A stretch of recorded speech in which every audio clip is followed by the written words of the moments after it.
Hi, it's Fias Tarot. Hello, Pisces placements. Okay, so love reading ngayong August. So, kung ano ba yung pwede mong i-expect sa inyo nung taong iniisip nyo.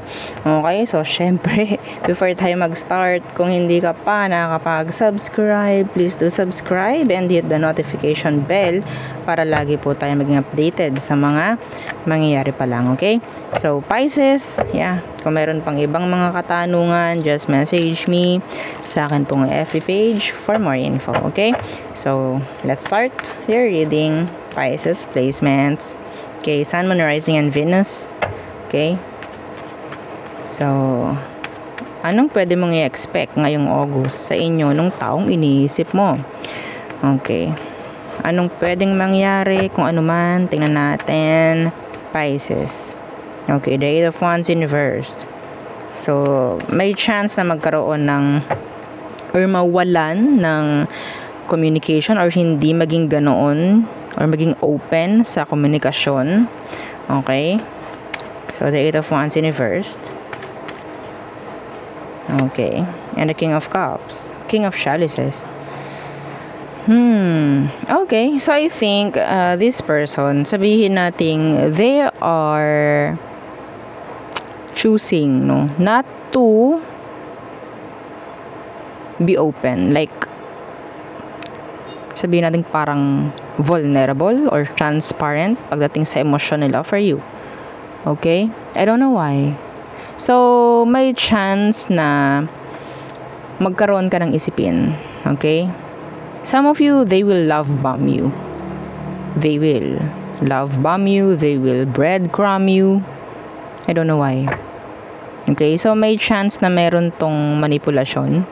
Okay? Na pwedeng mangyari. Yeah. So, nandyan yung parang malilesen na, okay, yung mga, yung affection, yung passion, parang ganon. Malilesen. Okay?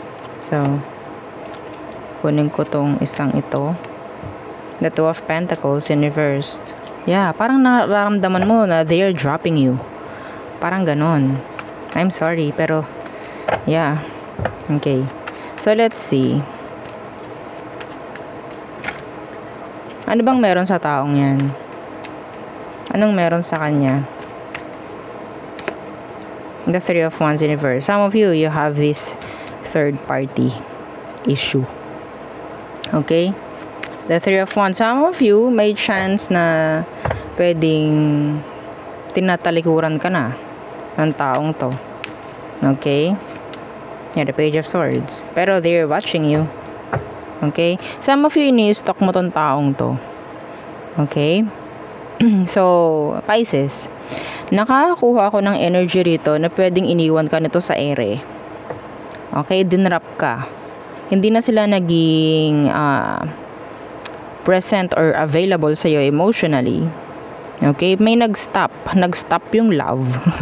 Parang may ganun. May nangyaring pagpreno. No? Or may mangyayaring ganun. Sana wala, no? Kaso nga lang, yes, nakikita ko na pwedeng nagkaroon or magkakaroon ng third party involvement here. I'm so sorry.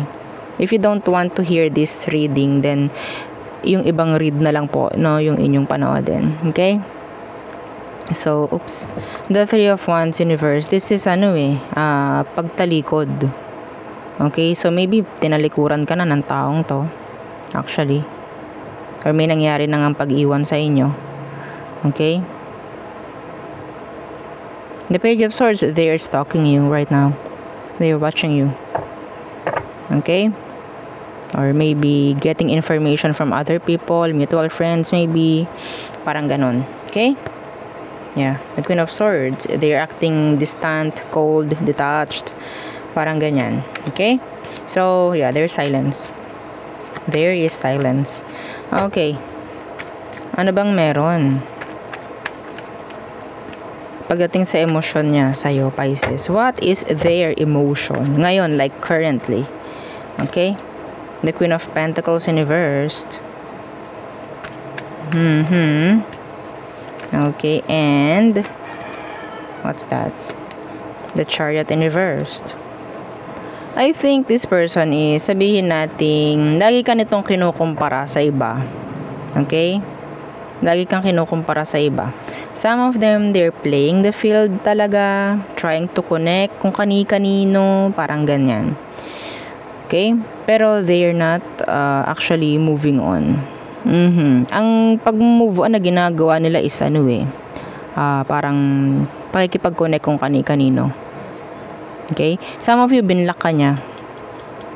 Yeah. Some of you, the King of Chalices is here. This is your energy. I think some of you talagang mahal mo pa rin tong taong to. Open ka pa rin for them.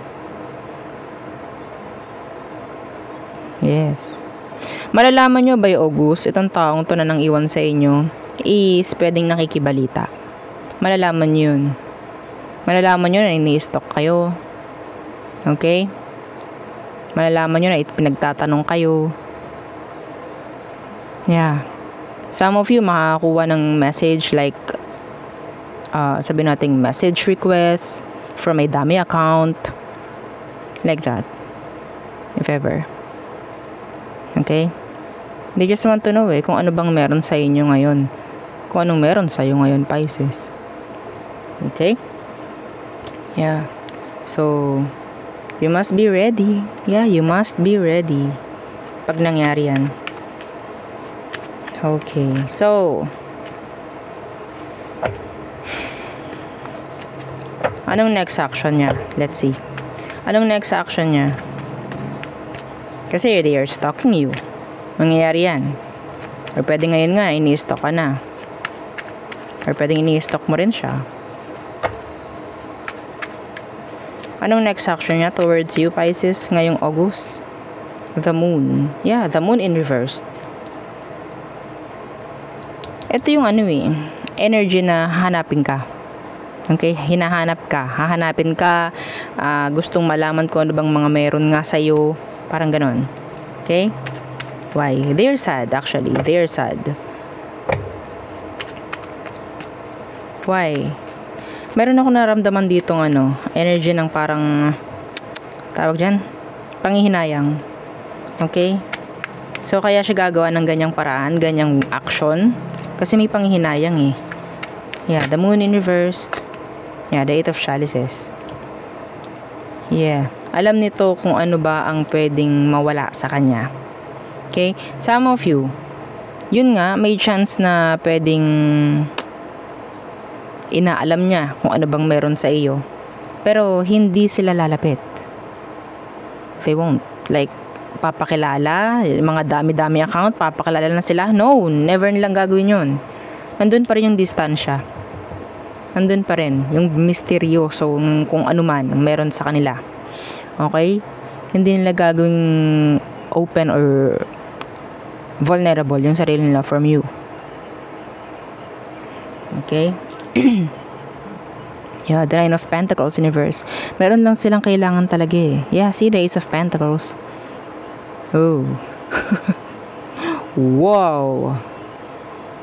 They want this. Ace of Pentacles. Ano po yan? New beginning. Papayag ba kayo? New beginning. Some of you, iniwan ka nito nang walang sabi-sabi. Okay? Iniwan ka niya nang hindi mo alam ang dahilan kung bakit. So, ngayon, kailangan ka niya.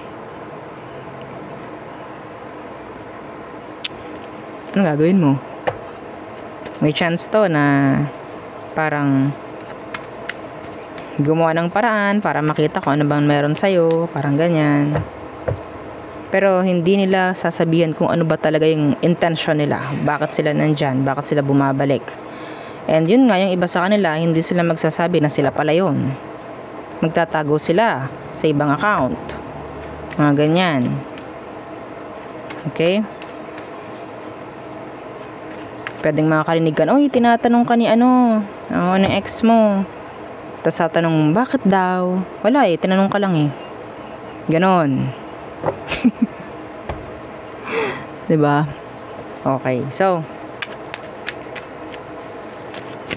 ano ba ang advice for Pisces? The 4 of Swords. keep silent. Keep quiet. Oo. Okay? Kung iniwan ka, sabihin natin, ni honey ho, wala man lang kung ano, tas wala ka pa rin malaman ngayon kung bakit sila ganyan, or pwedeng nalalaman mo na ini-stalk ka, whatsoever, pero wala ka pa rin malaman, then, wag mo papaalam kung ano bang mga ginagawa mo. Okay? Kung tahimik sila, mas lalo mong, oo, diba? Times 2, times 3 ang gawin mong katahimikan. Bakit nila hindi sabihin kung anong meron? Anong bang nangyari? Bakit hindi silang mag-direct sa'yo? Diba? Bakit hanap pa sila ng paraan para makausap ka like ibang tao, gagamit silang dummy account? What? Anong meron? Diba? They're being the emperor in reverse or empress in reverse. Like, gagawa sila ng gusot, hindi naman nila kayang lusutan. Parang ganon.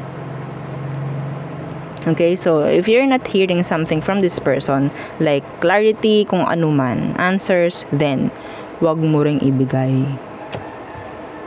Okay? Hindi ka ganoon, no? Na, ano ka ba? Tawag dyan? Anong tawag sa ganon? Desperado? Desperada ka ba? Di ba hindi?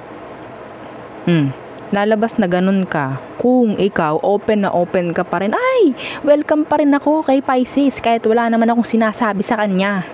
Kung ano bang dahilan ko, ba't ako nawala? Diba?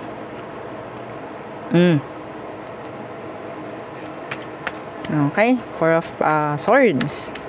Stay silent. Hayaan mo silang mag-isip.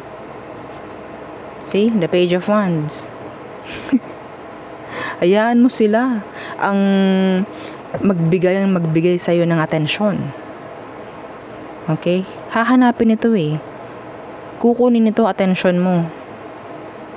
May chance pa na pwedeng yamutin ka nito, galitin ka nito, para lumabas yung totoo, kung ano man yung mga gusto mong sabihin. Don't let them. Don't let them. Okay? The Nine of Swords in reverse. Act na parang wala kang pinoproblema. Hayaan mo sila. Yeah, you love this person. Nakikita ko yun. Minahal mo tong taong to. Kaya naging ganyan siya sa'yo. So, wag mo ipakita na talagang mahal mo tong taong to. Na talagang i-open mo pa rin yung palad mo sa kanya, yung buhay mo sa kanya, kahit wala naman siyang sinabi kung bakit siya nawala. Okay? Wala man siyang sinabi kung ano bang dahilan, kung anong nangyari. Anong dahilan mo, bakit ka nandito na naman. Okay? Maaabuso ka nito actually. Maaabuso ka niya. Mga pababae, mga palalaki. Kung ano man ang gender mo. Okay? Yan mo sila. Oo. Ang mag-open. Hindi ikaw. Wala kang nagawa dito na kung ano man. Okay? Para ikaw ang mag-open up. Hello. Okay? So, yun ang ating reading for you, Pisces. Again, please don't forget to like, share, and subscribe. And follow our FB page. Thank you. Bye.